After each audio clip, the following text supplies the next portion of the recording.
"Uncle, please leave me. Please, I beg you."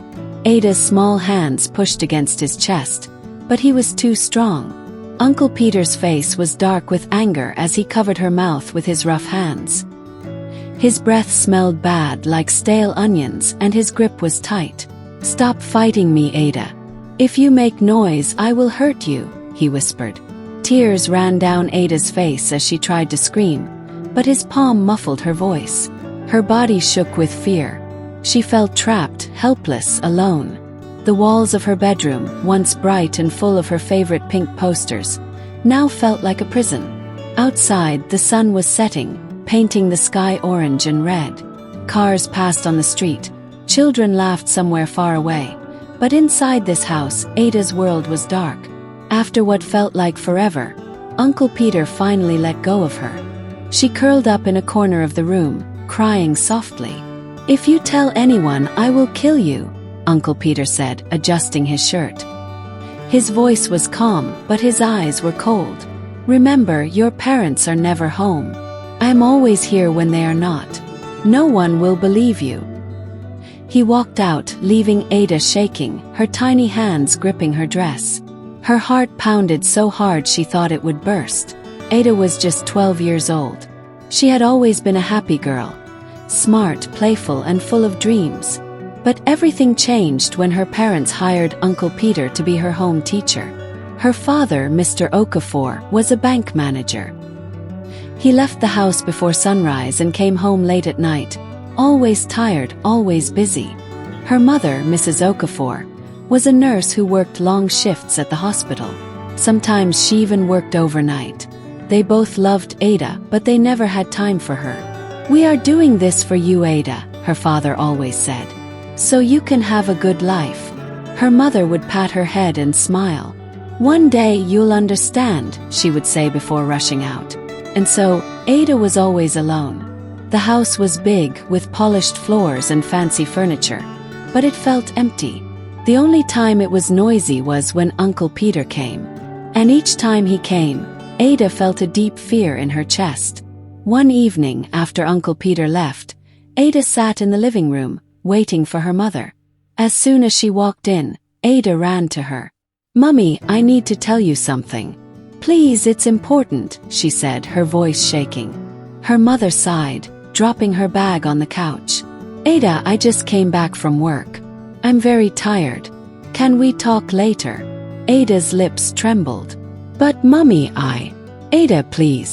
Go and read your books," her mother said, rubbing her forehead. Ada blinked back tears. She turned and slowly walked to her room. She lay on her bed, staring at the ceiling, wondering if she would ever be free. That night, she tried again with her father. He was in his study, typing on his laptop. "Daddy, please, I need to talk to you," she said softly. "Not now, Ada. I have a lot of work to do," he said, not even looking up. "But Daddy, it's really..." "Go and sleep, Ada. Tomorrow is school," he snapped. Ada's heart sank. She swallowed hard and walked out of the room, her shoulders shaking. No one would listen. No one cared. And Uncle Peter knew that. That was why he always came back. That was why he always smiled when he saw her. Because he knew she had no one to save her. The days passed, and Ada felt like she was drowning in fear. Every Saturday Uncle Peter came. Every Saturday she cried, screamed, and begged. But no one heard her. No one saved her. She became quiet. She stopped laughing. She stopped playing outside. The bright girl who once loved reading and drawing now sat alone, staring into space. Her mother noticed. "Ada, what is wrong with you these days? Why do you look so dull?" Ada opened her mouth to speak, but then she saw Uncle Peter standing at the door, watching her with a warning look. She froze. "Nothing, Mummy. I'm just tired," she whispered. "Tired?" Her mother shook her head. "You should be reading your books, not feeling tired." Ada lowered her head. "No one will listen to me," she thought. One night, Ada took her school notebook and wrote a letter to her mother. "Mummy, please help me. Uncle Peter is hurting me. He is doing bad things to me and I am scared. Please stop him." She folded the paper and placed it inside her mother's handbag. Maybe if she reads it, she will finally listen to me, she thought. The next morning, she watched as her mother got ready for work. She picked up her handbag, opened it, and pulled out the letter. Ada's heart raced. She is reading it. But then, her mother sighed and threw the paper into the trash without opening it. I don't know why Ada always plays with my things, she murmured as she walked out. Ada sat frozen, watching the crumpled paper in the trash. She felt like a shadow in her own home. That evening, Uncle Peter came as usual. Ada sat stiffly on the chair, her hands shaking. You wrote a letter, he said, his voice calm but cold. Ada's stomach twisted. How did he know? If you ever try that again, I will make sure you disappear. Your parents won't even notice you're gone, he said, smiling slightly. Ada wanted to scream, but her voice refused to come out. One Sunday afternoon, Ada's father was sitting on the couch, reading the newspaper. She walked up to him slowly. Daddy, please, I need you to listen to me, she said softly. He flipped a page. Ada, what is it? I hope you're not asking for a new phone again. No, Daddy, it's serious, she said, gripping her dress. Ada, I have work to do.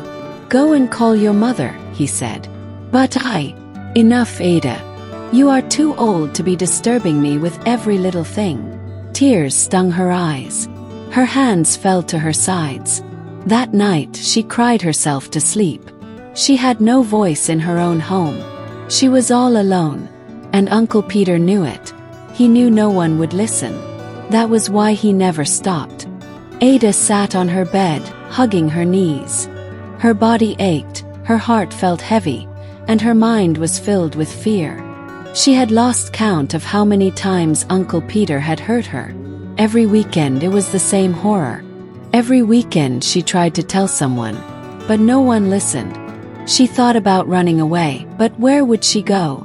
She thought about telling a teacher at school, but she was too scared. What if Uncle Peter found out? What if he really made her disappear like he had threatened? She was trapped.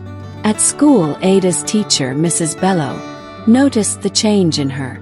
Ada, you used to be the best in my class. Why do you look tired all the time? She asked one afternoon. I don't know, Ma, Ada whispered, staring at her desk.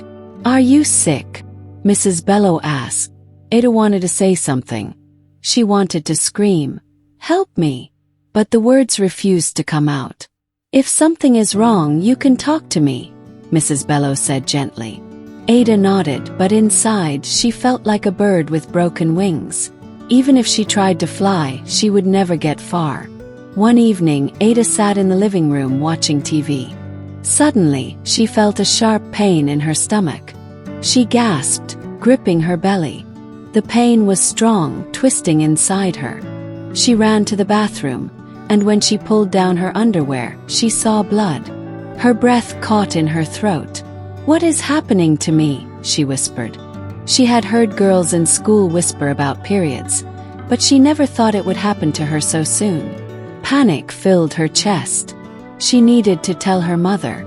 She rushed to the kitchen, where Mrs. Okafor was washing plates. Mummy, there's blood, Ada said, her voice shaking. Her mother turned. Blood. Where? Down there, Ada whispered. Her mother sighed in relief. Oh, Ada, you've started your period. That's normal. It means you're growing up. But Mummy, Shoo, Ada. This is not something to be scared of. I'll get you pads tomorrow, her mother said, patting her back. Now go and rest. Ada bit her lip. She wanted to say more. She wanted to say that she was scared, that something was wrong, that she felt like her body didn't belong to her anymore. But her mother had already turned back to the sink. A few weeks passed, and Ada's stomach began to feel strange. She felt sick every morning. Sometimes she wanted to throw up. Other times she felt dizzy. Then one day, she was sitting in class when a strong wave of nausea hit her. She covered her mouth and ran out of the room, heading straight to the bathroom. She threw up. Her hands shook as she held onto the sink. What is happening to me? She whispered. Her stomach hurt. Her body felt different. and deep inside she had a terrible feeling.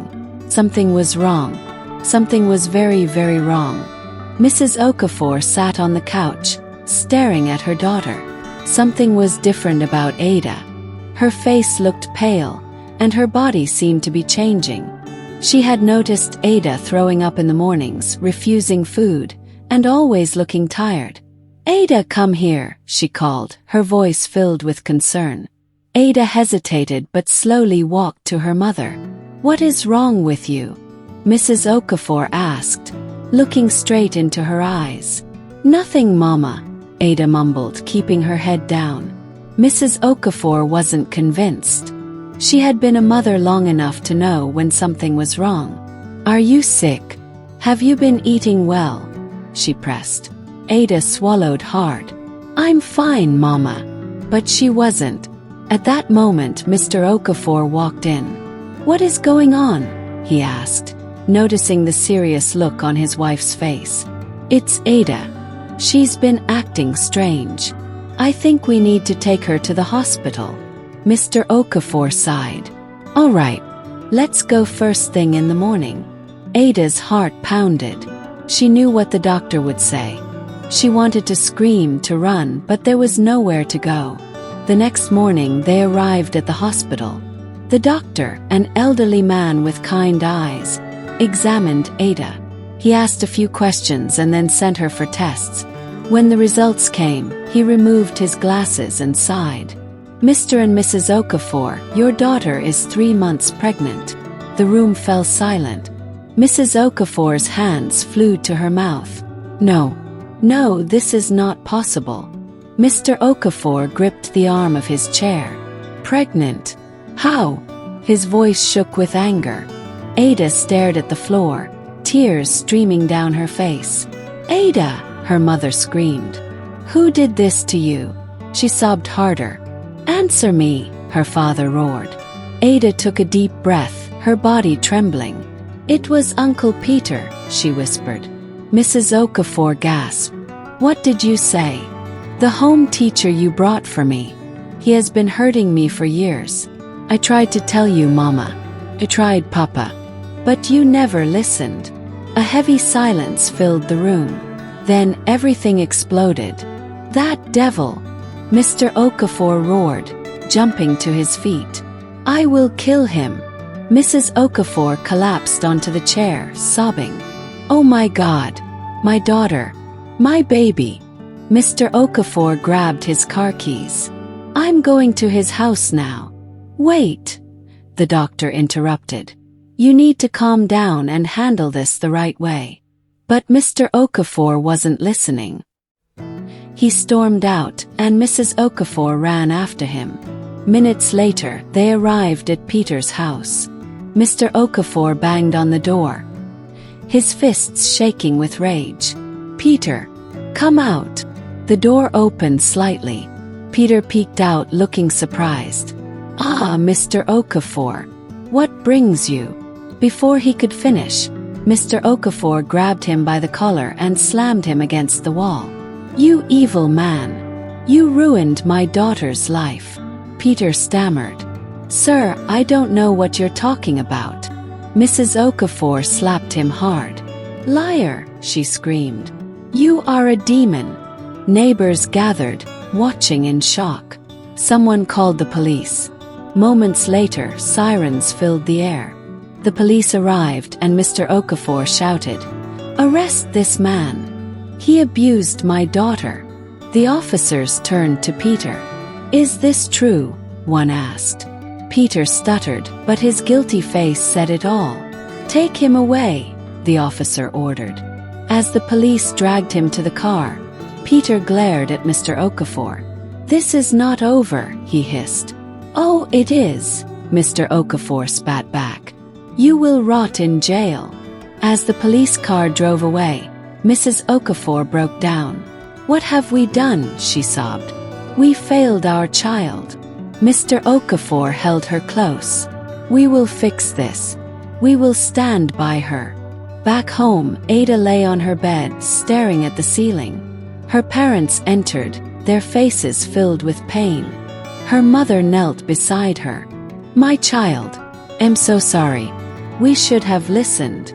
Ada wiped her tears. It's too late now, Mama. No, her father said firmly.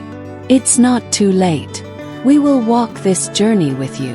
Her mother squeezed her hand. You are not alone, Ada. We will stand by you. For the first time in years, Ada saw something in her parents' eyes. Love. This story teaches us the importance of listening to our children. Many times, kids try to speak up, but when parents are too busy or dismiss their concerns, it can lead to serious consequences. Pay attention to changes in your child's behavior. It might be a silent cry for help.